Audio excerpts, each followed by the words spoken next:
all my wonderful subscribers. It's your girl, the Heartfelt Honey here, and I'm back to make this video about this book that has moved me so that I had to come on and make a video about this book. It is called Harlem Rhapsody. This book is really, and can we just say, the woman who wrote this book, Miss Victoria Christopher Mary. This woman is a phenomenal writer. She has other books that have been on the New York Times bestseller list, or you have to check her out. But this book in particular, I was so moved by because it's the story of the woman who is considered to be the mother of the Harlem Renaissance, Jessie Redmond Fawcett. She's written other books like Plum Bun, The Chinaberry Tree, and the book that was most notable, let me see, I have notes here. The most notable book, There's Confusion, because when she did that book, it was groundbreaking for black literature. So, because of the context, because at that time, black people in their literature wasn't looked at as being intellectual.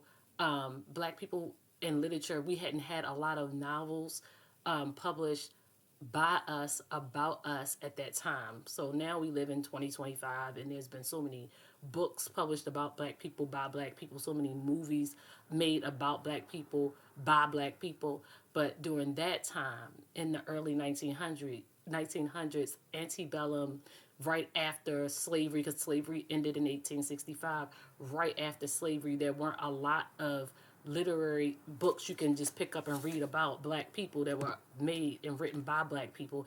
And the book that was written by, and I'm not going to mention that book, it's mentioned in here though, that were the books that were written about black people were not true to us.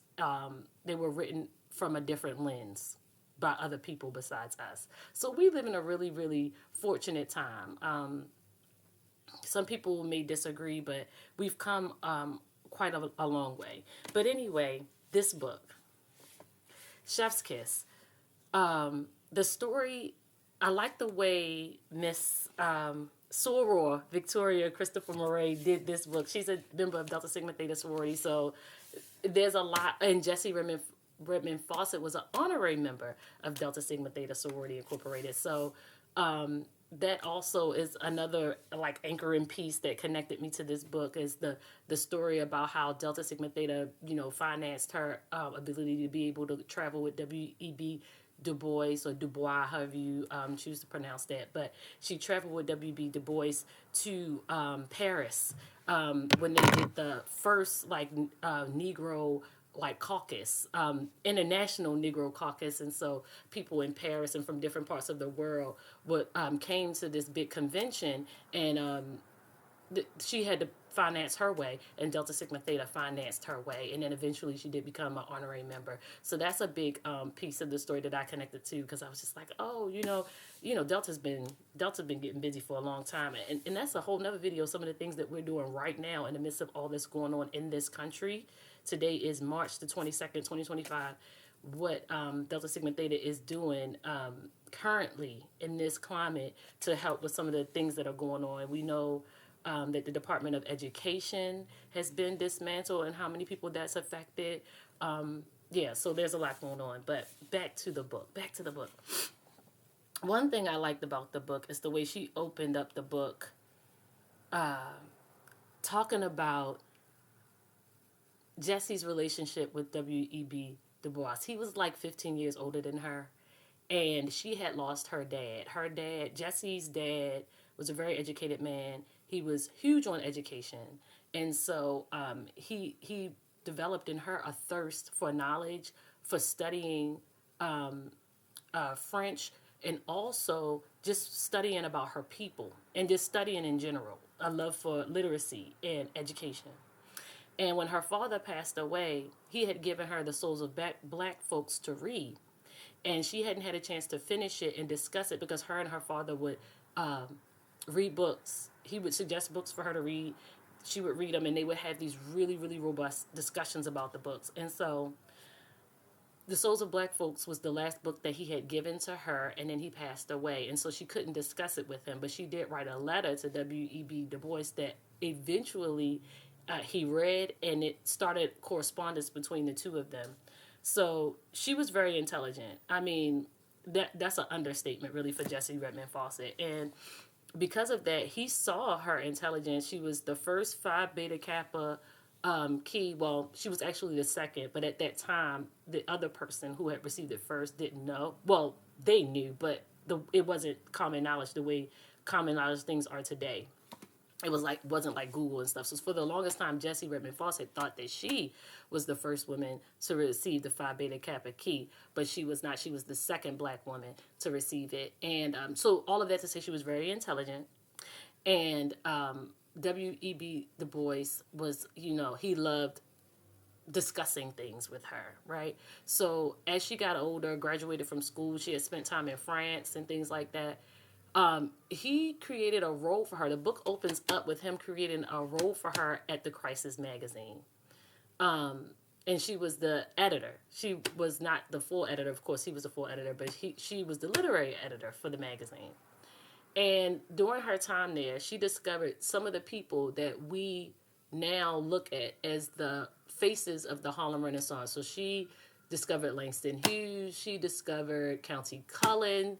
Literally, like, from his high school time, cultivated him into the author that he ended up becoming and poet that he ended up becoming.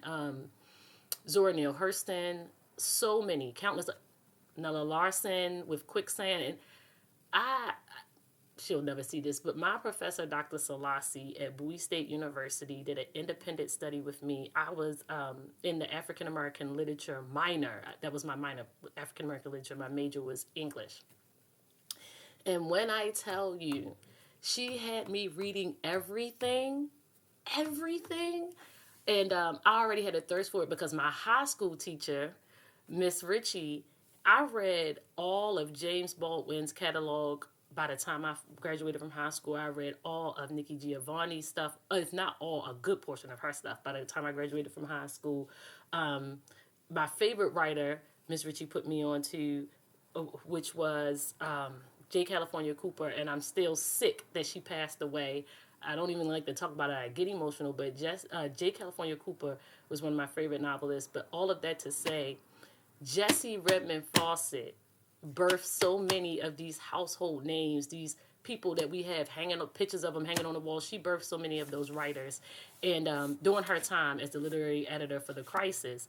But the tea, hunty, the tea throughout the novel that it's just kind of, it's like nerve-wracking because you never know what's going to happen, is that she was having an affair with W.E.B. Du Bois. And listen, I'm not here to judge people's romantic situations. That's their business. But that part of the story, it definitely keeps you turning them pages. I'll put it like that. It keeps you turning the pages. And you see how, for the time, people were, of course, encouraged to marry and have children and things of that nature. And a lot of times at very young ages. And I feel like because of that, Jessie Redmond Fawcett had decided she wasn't marrying and having children. She wanted to focus on her career. The interesting part is that she did end up getting married at 47 years old after she had left The Crisis and was, teaching and doing other things. She actually taught at the school that James Baldwin went to high school, the same school where Countee Cullen went. It's just so much. It's just an onion. It's just an onion with this woman.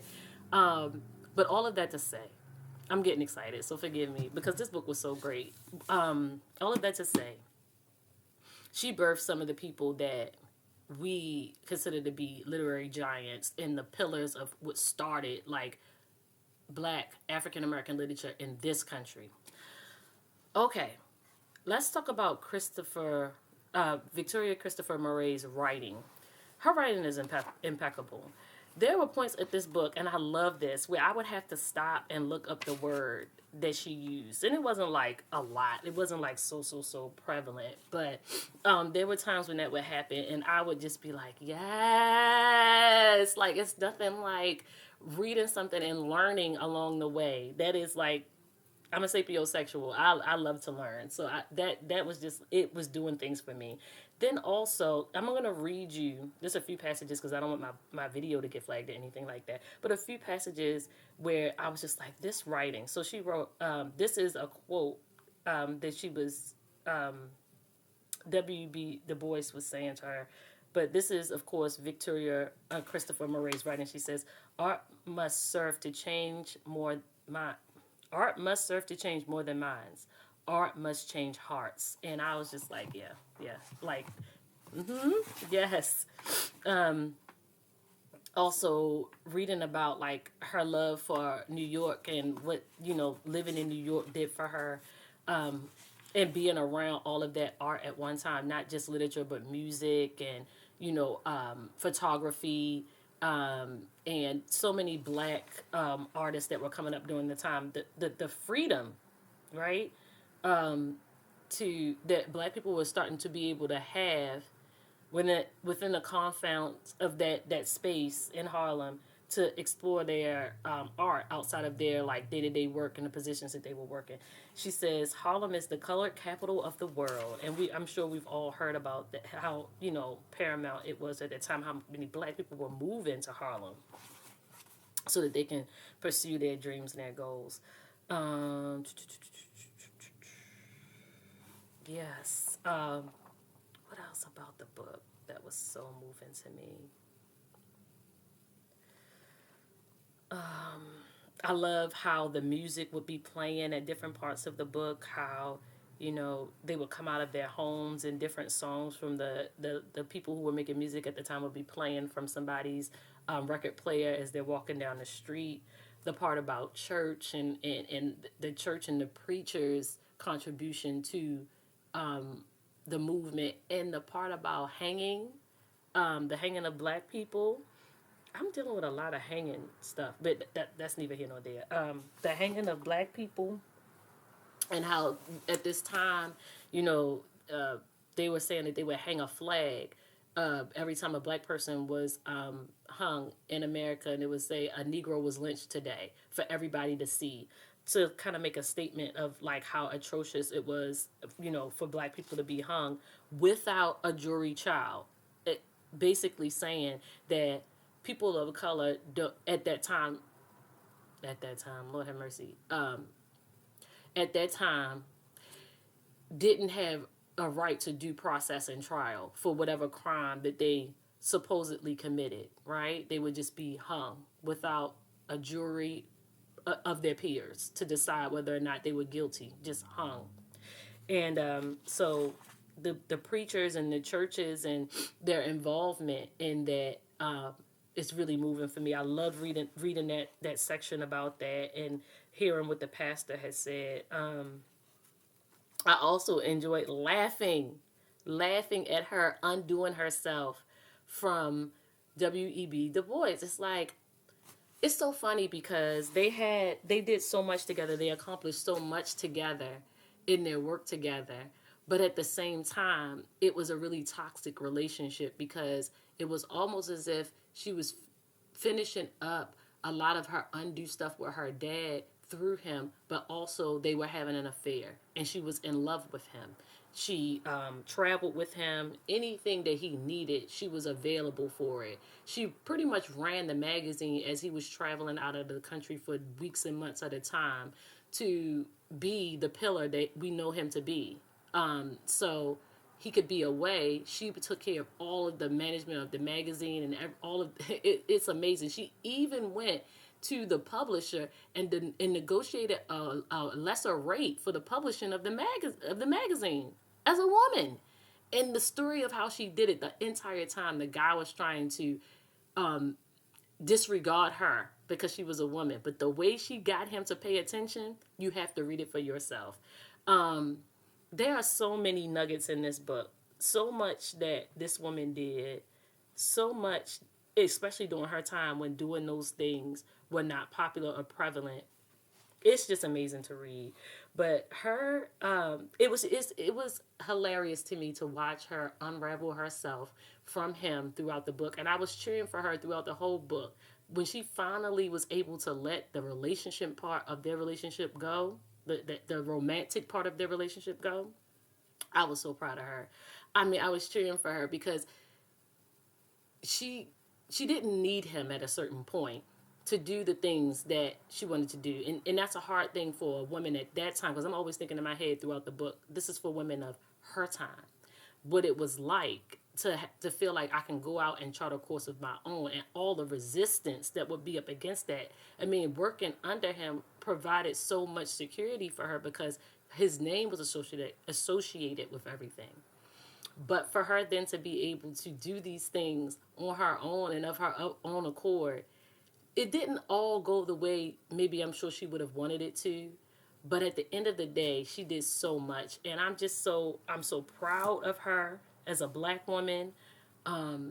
What her first book did, and the program that they put on for her because of the acclaim that she got, and what her doing that book, the doors that it opened for so many other black writers to get published by these white publishing companies. Jessie Redmond Fawcett, the mother of the Harlem Renaissance. May she rest and rest well. It's a story about, strength and struggle, about purpose and pain, about the things that we can do well and the things that we do wrong, and learning and growing and becoming the best versions of ourselves, which is what everybody is doing all day, every day anyway.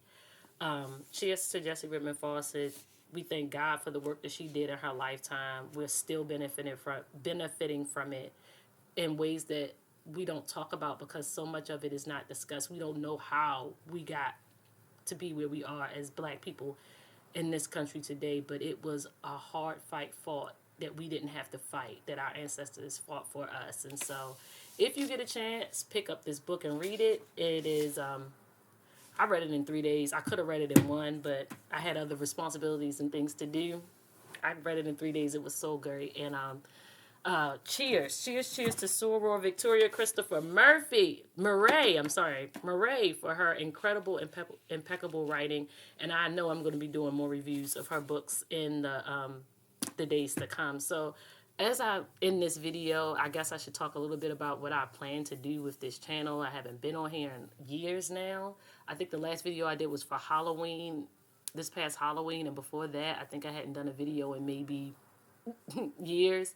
But I think it's a good time to come back and start putting up these types of videos, discussing black literature and discussing faith and discussing health and fitness and things like that. I think this is a really good time to come back and start doing those types of videos. I'm going to aim to put out a video per week, maybe bi-weekly, but I definitely am going to be putting up videos more frequently because I think we as a people need a place where we can learn about ourselves, learn our history, get that information out there for us to not just during Black History Month. Our children need this kind of content so that they can be made knowledgeable about how we got to where we are and where we came from. So I feel like knowing your history gives you a greater appreciation for the things that you have access to now in your lifetime. And so I want to provide a little bit of a space for that in my little corner of YouTube. And I hope that it inspires and it educates and that it is beneficial to people who take the time to watch it. So I pray that you all have a really great and blessed day. And I'll see you in the next video. Peace.